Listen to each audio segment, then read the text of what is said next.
लेकिन जिन पक्षियों के घोंसले कच्चे और दरख्तों पे थे वो बिल्कुल भी खुश ना थे और उनके लिए ये बारिश बिल्कुल भी अच्छी ना थी। बेटा, देख रहे हो ना आप, बारिशें कितने दिन से शुरू हैं और रुकने का नाम नहीं ले रही। हमारे घर में कोई दाना नहीं। आपको पता है ना कि जब बारिशें इतनी तेज होती हैं तो जहाँ भी कोई दाना होता सारा ही बारिश के पानी से गल जाता है।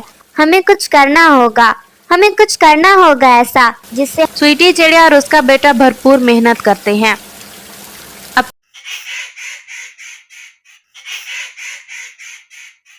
जंगल में बहुत तेज बारिश हो रही थी। तमाम पक्षी अपने अपने घरों में सहमे हुए बैठे हुए थे। जंगल में बारिशें तो हर साल ही हुआ करती हैं, लेकिन अब की बार तो बारिशें रुकने का नाम ही नहीं ले रही थी। जिन पक्षियों के घोंसले पक्के थे उन्हें तो कोई फिक्र ना थी, लेकिन जिन पक्षियों के घोंसले कच्चे और दरख्तों पे थे वो बिल्कुल भी खुश ना थे और उनके लिए ये बारिश बिल्कुल भी अच्छी ना थी। उसी जंगल में एक स्वीटी चिड़िया रहा करती थी।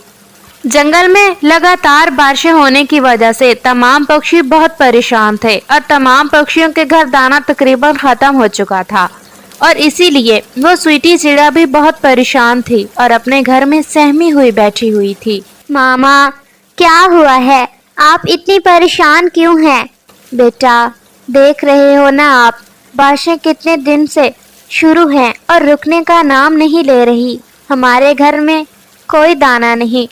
प्यारे दोस्तों, क्या आपने मुझे सब्सक्राइब कर लिया है? और घंटी के आइकन को दबाना बिल्कुल मत भूलिएगा।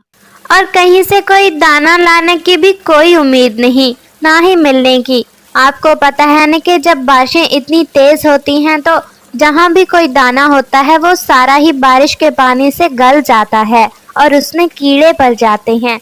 जी मामा, ये तो आप सही कह रही हैं। बेटा, मुझे बहुत फिक्र है हमारे आने वाले वक्त की। अगर दाना ना मिला तो हमारे जंगल के बेचारे पक्षी जिनके घोंसले तक कच्चे हैं वो कैसे जी पाएंगे? वो तो अपनी जान ही गंवा बैठेंगे इस बारिश में। हाँ मामा, ये तो बहुत दुखी बात है, लेकिन आप परेशान मत होइए।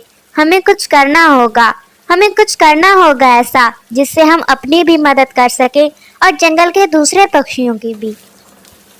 क्या मतलब, क्या करना होगा बेटा? मुझे कुछ समझ नहीं आ रही आपकी बात की।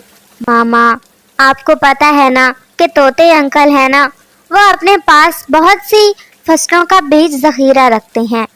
तो हमें ऐसा करना चाहिए कि तोते अंकल से किसी न किसी फसल का बीज लेकर अपने दरख्त के नीचे उस फसल को उगा लेना चाहिए, ताकि बारिश के पानी से फसल तो जल्दी ही उग जाएगी। तो इस तरह जंगल के तमाम पक्षियों की भी मदद कर पाएंगे हम और अपनी मदद भी कर पाएंगे। हाँ, ये सही आइडिया है बेटा, ये तो बहुत अच्छी बात है। फिर क्या था, स्वीटी चिड़िया तेज बारिश में तोते के पास जाती है। अरे अरे चिड़िया आपी, आप इस तेज बारिश में अगर कोई काम था तो मुझे बता देती ना। आपका बेटा भी घर पे अकेला ही होगा। हाँ तोते भैया, बस मुझे आपसे एक ज़रूरी बात करनी थी। जी चिड़िया आपी, कहिए, क्या कहना चाहती हैं आप? तोते भैया, जैसे कि आप जानते हैं कि जंगल में बारिशें शुरू हुए कई रोज गुजर चुके हैं, जिसकी वजह से हमारे पास जो भी दाना था वो ख़त्म हो चुका है और जंगल के बहुत से पक्षी बहुत परेशान हैं दाना की कमी की वजह से, और ऊपर से बहुत से पक्षियों के घोंसले भी कच्चे हैं। तो मैं आपके पास आई हूँ। मैंने सुना है कि आप अपने पास बहुत सी फसलों के बीज रखते हैं, तो मैंने सोचा कि मैं आपके पास किसी फसल का बीज लेकर अपने दरख्त के नीचे वो फसल उगा लूं।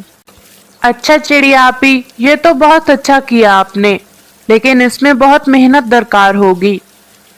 खैर, आपसे ज्यादा तो मेहनत कोई शायद ही कर पाए इस जंगल में। आप जैसा मेहनती तो कोई भी नहीं है। फिर क्या था, स्वीटी चिड़िया तोते से दोबारा बीज का कहती है। तोते भैया, अब अगर आपके पास किसी फसल का बीज है तो दे दीजिए मुझे। चिड़िया आपी, मेरे पास सिर्फ और सिर्फ मूली की फसल का ही बीज मौजूद है। बाकी तमाम फसलों का बीज मुझसे वो साथ वाला जंगल का है ना जो किसान, वो मुझसे सारे के सारे बीज ही ले गया, क्योंकि उसने अपनी जमीनों में बहुत सी फसलें उगानी होती हैं। तो मेरे पास मूली के चंद दाने ही पड़े हैं। ठीक है तोते भैया, आप मुझे वही दे दीजिए। हो सकता है कि बारिश की वजह से मूली की फसल जल्दी उग पाए। फिर क्या था, स्वीटी चिड़िया तोते से मूली की फसल के बीज लेकर जल्दी से अपने घर की तरफ वापस आ जाती है और आते ही अपने बेटे से मिलकर अपनी दरख्त के नीचे जमीन को अपने सख्त पंजों से नरम करती है। स्वीटी चिड़िया का बेटा उसकी भरपूर मदद करता है। वो दोनों मिलकर जमीन को अपने पंजों से नरम कर कर उसमें मूली के बीज दबा देते हैं और ऊपर से मिट्टी डाल देते हैं। इस दफा उन्हें पानी लगाने की कोई जरूरत पेश न आई थी क्योंकि बारिश लगातार हो रही थी, जिसकी वजह से जमीन नरम थी और उसे पानी भी लगातार लग रहा था। स्वीटी चिड़िया और उसका बेटा भरपूर मेहनत करते हैं, अपनी मूली की फसल की बहुत अच्छे से देखभाल करते हैं, जमीन को अच्छे से नरम रखते हैं और उसमें उगने वाले इजाफी पौधों को उखेड़ कर बाहर फेंकते हैं। वक्त ऐसे ही गुजरता रहा और तकरीबन थोड़े से ही अरसे में स्वीटी चिड़िया और उसके बेटे की मूली की फसल पककर तैयार हो गई। और फिर क्या था, स्वीटी चिड़िया और उसके बेटे ने बहुत जल्द अपनी मूली की फसल की कटाई करके अपने घर में संभाल ली और जंगल के बहुत से पक्षियों को बताया कि हमारे पास मूली की फसल है, जिस जिस पक्षी को चाहिए हो वो हमारे घर आए और हमसे मूली की फसल लेकर जाए। फिर क्या था, जंगल के तमाम पक्षी बहुत खुश थे। जिस पक्षी को भी कहीं कोई दाना ना मिलता वो सीधा स्वीटी चिड़िया के घर जाता।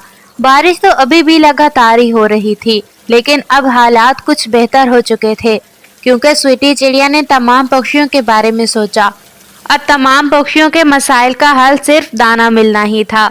तो स्वीटी चिड़िया ने तमाम पक्षियों में अपनी उगाई हुई मूली की फसल तकसीम कर दी, जिसकी वजह से तमाम पक्षी बहुत खुश थे। वो रात तो किसी भी घोंसले में गुजार लिया करते, लेकिन जब भी उन्हें भूख लगती तो वो स्वीटी चिड़िया के पास आते और उससे 2-3 मूलियां लेकर खा लिया करते। इस तरह स्वीटी चिड़िया और उसके बेटे ने अपनी भरपूर मेहनत के जरिए अपनी भी मदद की और जंगल के तमाम पक्षियों की भी। इस कहानी से हमें यही सबक मिलता है कि हालात चाहे जैसे भी हों, हमें हिम्मत नहीं हारनी चाहिए और हालात का मुकाबला करना चाहिए मेहनत और लगन से। तभी हम अपनी जिंदगी में कुछ न कुछ हासिल कर सकते हैं और बुरे वक्त से लड़ सकते हैं, जैसे स्वीटी चिड़िया और उसके बेटे ने भरपूर मेहनत की और अपनी मदद के साथ साथ जंगल के तमाम बाकी परिंदों की भी मदद की।